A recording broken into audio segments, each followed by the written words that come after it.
May bagong pangalan na lumalabas ngayon bilang posibleng target ng Los Angeles Lakers sa mga susunod na draft. At ayon sa ilang NBA analysts, maari itong maging eksaktong player na kailangan ng team ni JJ Redick. Sa isang report mula kay Bleacher Report NBA draft analyst Jonathan Wasserman, binanggit niya kung bakit maaaring maging perfect fit sa sistema ng Lakers si Chris Sinac Jr.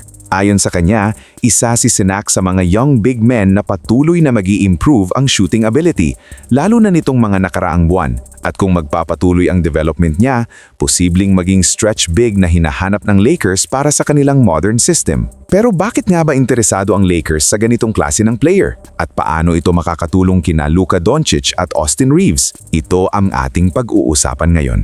Ayon kay Jonathan Wasserman ng Bleacher Report, malaki ang improvement ni Chris Sinac Jr. nitong mga nakaraang buwan, lalo na sa kanyang shot making. Sa kanyang report, sinabi niya na naging napakalakas ng performance ni Sinac noong January at nadala niya ang confidence na iyon hanggang February. Para sa isang 6'11" na big man, malaking bagay ang kakayahang tumira mula sa labas. Ito ang dahilan kung bakit sinasabi ng ilang analysts na very translatable ang laro niya sa NBA, lalo na sa role bilang supporting big man na kayang mag-stretch ng floor, kumuha ng easy baskets at maging active sa loob ng paint. At kung titingnan ang sitwasyon ng Lakers ngayon, malinaw kung bakit interesado ang team sa ganitong klaseng player. Una, hindi naging matagumpay ang ilang recent first-round picks ng Lakers. Noong 2024 draft, pinili nila si Dalton Knecht bilang 17th overall pick. Noong 2023 naman ay si Jalen Hood-Schifino din sa parehong spot. Ngunit hanggang ngayon, hindi pa rin nila nakukuha ang impact na inaasahan mula sa dalawang ito. Dahil dito, mas nagiging maingat ngayon ang Lakers sa kanilang future draft decisions. Pangalawa, may posibilidad din na mawalan ang Lakers ng ilang shooters sa roster. Ayon sa mga reports, maaaring maging free agents sina Rui Hachimura, Maxi Kleber at Luke Kennard. Kapag nangyari ito, mawawala ang ilan sa kanilang outside shooting options. Kaya ayon sa analysis ni Wasserman, makakatulong ang isang big man na kayang tumira sa labas.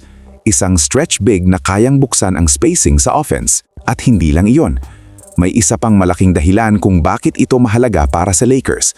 Ang kanilang dalawang pangunahing playmakers, si Luka Doncic at Austin Reeves. Pareho silang elite sa offense, ngunit isa sa mga madalas na puna sa kanilang tandem ay ang depensa. Kaya ayon sa mga balita, hindi lang stretch big ang target ng Lakers, kundi pati mga athletic bigs at 3-and-D wings. Ang mga ganitong klaseng players ay makakatulong sa dalawang bagay. Una, mas mapapaluwag ang spacing para sa playmaking ni Luka. At pangalawa, matatakpan ang defensive weaknesses ng backcourt ng Lakers. Sa modern NBA ngayon, napakahalaga ng lineup na may shooting, versatility at defensive support. At kung makakahanap ang Lakers ng tamang kombinasyon ng stretch big at 3-and-D wings, posibleng maging mas balanced ang kanilang roster sa susunod na season. Kaya hindi nakakapagtaka kung bakit lumalabas ngayon ang pangalan ni Chris Sinac Jr. bilang isa sa mga players na maaaring mag-fit sa direksyon ng team. Sa puntong ito, malinaw na may pagbabago sa strategy ng Los Angeles Lakers.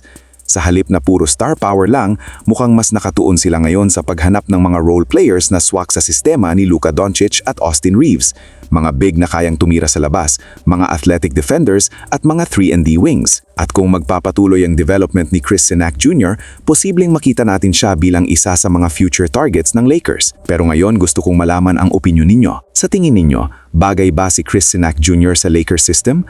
At sapat ba ang ganitong klaseng players para matulungan sina Luka at Reeves na dalhin ang team sa playoffs? I-comment ninyo ang inyong sagot sa comment section.